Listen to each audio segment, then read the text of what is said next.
جتنے میں ان کی کمر پہ چڑھ گئے، وہ بیٹھ کے خسر پسر کرنے لگے۔ اللہ کے نبی نے سجدہ ہی لمبا کر دیا، یہ نہیں ہاتھ مار کے ان کو گرا دیا ہو، سجدہ لمبا۔ جب زیادہ لمبا ہو گیا تو صحابہ کو تشویش ہو گئی کہ فوت تو نہیں ہوگی۔ تو عبداللہ بن مسعود کہتے ہیں میں نے سر اٹھا کے دیکھا تو دیکھا تو دونوں اوپر بیٹھے ہوئے آپس میں گٹ مٹ کر رہے تھے، کہنے کہ میں نے ہاتھ آگے بڑھایا ان کو اتارنے کے لیے، ایسے سجدے میں تھے نا، تو یہاں سے نظر آیا ایک ہاتھ آ رہا ہے بچوں کے لیے، تو آپ نے یوں کیا ایسے، چھوڑ دو کچھ نہ کہو، وہ پیچھے ہٹ گئے۔ جب تک دونوں بھائی نہیں اترے آپ سجدے سے نہیں۔ تو جب آپ نے سلام پھیرا تو دونوں کو گود میں لے کر کہا کہ ابی ہما و امی لا تو ہما، میرے ماں باپ ان پہ قربان، ان کو کبھی دکھ نہ پہنچا۔ اور یہ نہیں پتا تھا کہ دونوں وہ دکھ دیکھیں گے کہ قیامت آ جائے گی۔ اتنی بری حالت ہوئی امام حسن علیہ السلام کی زہر کی وجہ سے، آنتیں کٹ کٹ کے باہر نکل آئیں۔ تو کہنے لگے اپنے بھائی سے مجھے کئی دفعہ زہر دیا گیا ہے، لیکن اس دفعہ جو زہر مجھے دیا گیا ہے اس نے میرے جگر کو چیر دیا۔ تڑپ رہے تھے زہر کی اس شدت کی وجہ سے۔ کون ہے ویسے سینے سے لگا، کندھوں پہ بٹھایا کہ ماتھے چھو گئے۔ حضرت ابو ہریرہ فرماتا ہے کہ رات ہو عینی و سمعت اذنایا، میری آنکھوں نے دیکھا اور میرے کانوں نے سنا۔ آپ نے کبھی حسن کبھی حسین یہاں کھڑا کیا ہوتا تھا اور اسے جھولا دے رہے تھے، اور آپ کہتے اوپر آؤ، اصعد المرتقی، کہتے پہاڑی پہ چڑھو، یہ ایسے ہوتی ہے نا، تو وہ ایسے ایسے ایسے چھوٹے چھوٹے یہاں آ گئے، کہتے اور اوپر آؤ، کوئی ادھر آؤ، اور آگے آؤ، یہاں آگے، اور آگے آؤ، یہاں آگے، پھر تھوڑا سا یوں ہو کے ان کے بازو پکڑ لیتے، کہتے اور اوپر آؤ، تو وہ یہاں تک آ جاتے، تو پھر ان کے ہاتھ فکس کر کے تھوڑا سا اوپر ہو کر ان کا بوسہ لیتے اور کہتے یا اللہ میں ان سے پیار کرتا ہوں، تو بھی ان سے پیار کر، انی احبہ فاحبہ۔ یا اللہ ایک دفعہ، اچھا عربوں کی تہذیب تھی کہ بچوں کو نہیں اٹھاتے تھے باہر، اور نہ ہی گھر میں، اتنے وہ عجب مزاج کے لوگ تھے، بچیوں ہوتی تو دفن کر دیتے تھے۔ تو بچے کو اٹھانا عیب تھا،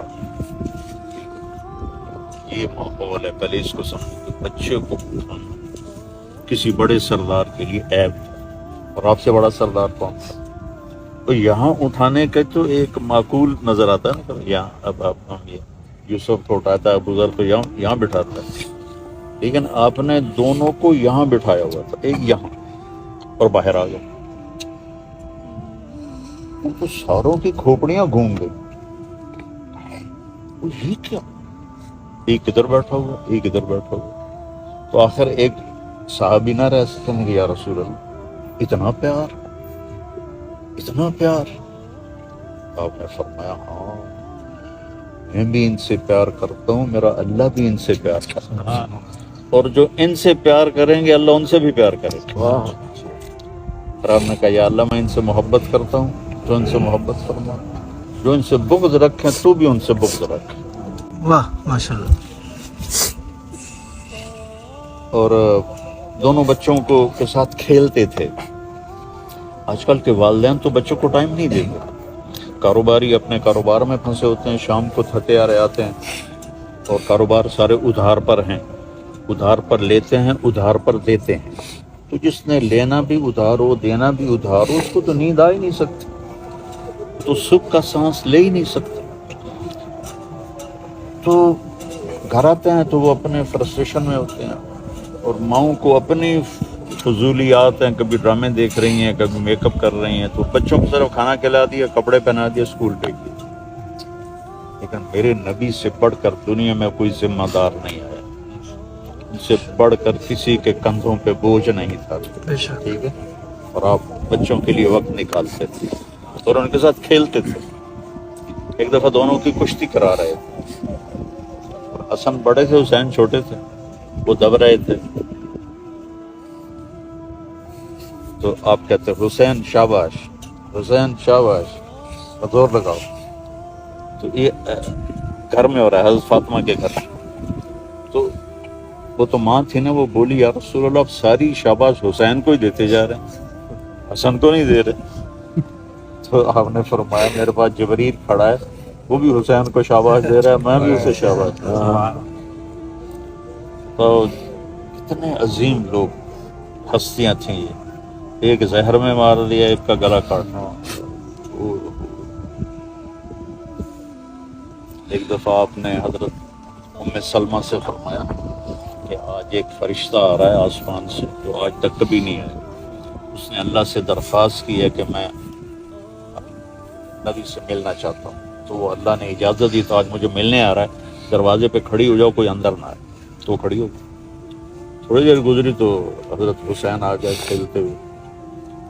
وہ اندر جانے لگے، انہوں نے پکڑ لیا. جب انہوں نے پکڑا تو وہ رونے لگے.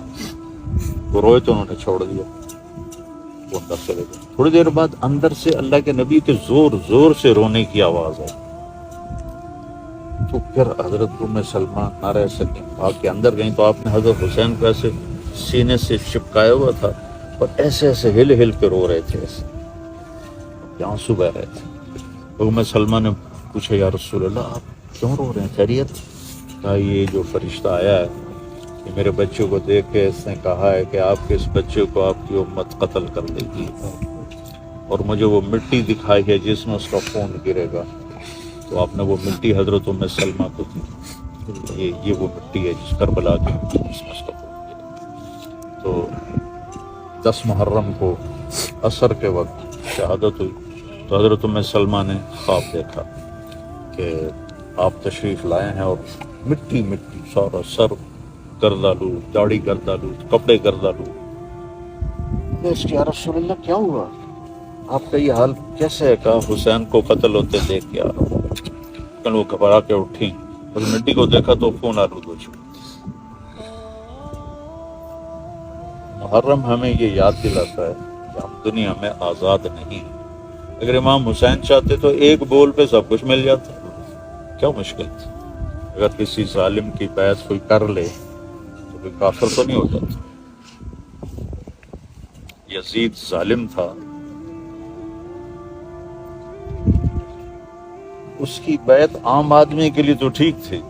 حسین ایک نمونہ تھے، ایک نمونہ تھے اور آل رسول تھے. انہوں نے آگے نمونہ بننا تھا. ایک پیغام دیا کہ حسین جیسی جان بھی ہونا، اس کو اللہ کے نام پہ قربان کرنا سستا سودا. ہماری تو جانوں کی کوئی قیمت ہی نہیں، ہم گندگی کے کیڑے جیسے لوگ ہیں. لیکن اگر حسین جیسا، جب جنگ سے پہلے نا آنکھ لگ گئی، خیمے کے باہر بیٹھے ہوئے تھے، آنکھ لگ گئی، آنکھ کھلی تو ہنسنے لگے. تو حضرت زینب، حضرت علی کو جو اللہ نے فصاحت دی تھی نا، قوت بیان، وہ بیٹی کی طرف آیا. حضرت زینب قوت بیان کی شہزادی تھی جیسے حضرت علی. تو کہنے لگے کیوں ہنس رہے ہو، یہ کوئی ہنسنے کا موقع ہے، موت سر پہ کھڑی. تو کہنے لگے بہن ابھی اللہ کے نبی خواب میں آئے تھے اور فرما رہے تھے بیٹا میں آپ کو لینے کے لیے آ چکا ہوں، میں آپ کو لینے کے لیے آ چکا ہوں. ان کے لیے مرنا کون سا مشکل تھا. وہ شمر نے کہا نا کہ ہم سب کی گردنیں اڑا دیں گے. تو حضرت امام حسین علیہ السلام نے ہنس کے کہا بالموت تخوفنی، بیوقوف مجھے موت سے ڈراتا ہے. بالموت تخوف، کیا تم مجھے موت سے ڈراتے ہیں؟ موت ہمارے لیے راحت ہے.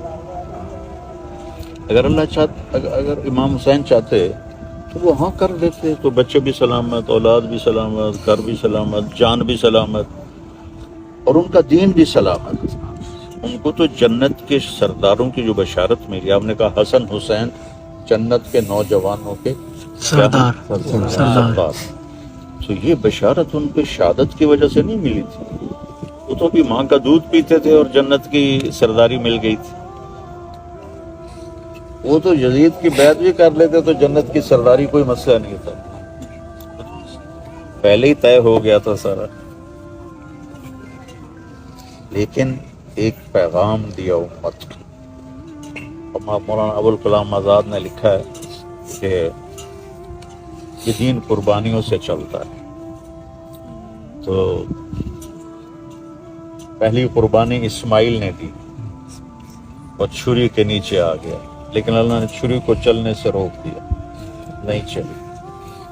پھر دوسری قربانی حضرت عبداللہ پہ آئی، ان کے والد ان کو ذبح کرنے جا رہے تھے، تو 100 اونٹوں کو دے کر ان کے گردن سے چھری ہٹا دی گئی، لیکن چھری نے چلنا ضرور تھا۔ جب حسین کی باری آئی تو چھری چل رہا،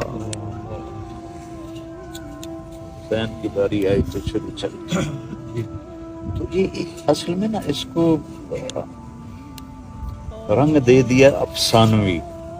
یہ تو ایک پیغام ہے کہ ہم نے زندگی اللہ رسول کی غلامی میں گزارنی ہے، یہ نہیں کہ ماتم کر لیا اور زنجیر زنی کر لی اور 10 دن جیسے ربیع الاول آتا ہے تو ہم عاشق رسول بن جاتے ہیں، اور جب محرم آتا ہے تو ہم سوگوار حسین بن جاتے ہیں، لیکن نہ کوئی زندگی بدلتا ہے، نہ کوئی اپنے قول کو بدلتا ہے، نہ فعل کو بدلتا ہے، کسی چیز کو بھی تو نہیں بدلتا۔ تو اگر ایسی سستی جنت ہوتی تو کیا ضرورت تھی حسین کو سر کٹانے کی بچوں سے؟ حال جگر حد ہوتی۔ تو بھائیو، ہم ادھار لے کر آئے ہیں زندگی، کسی نے دی ہے ہمیں، اس نے واپس لینی۔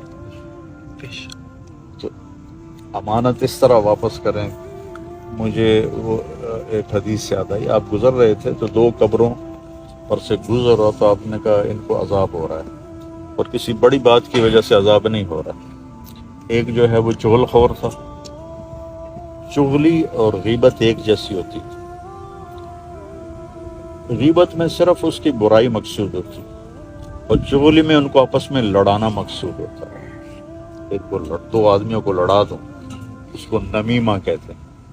تو غیبت ہے کہ میں وسیم کی خالی برائی اجمل کے سامنے کر دوں،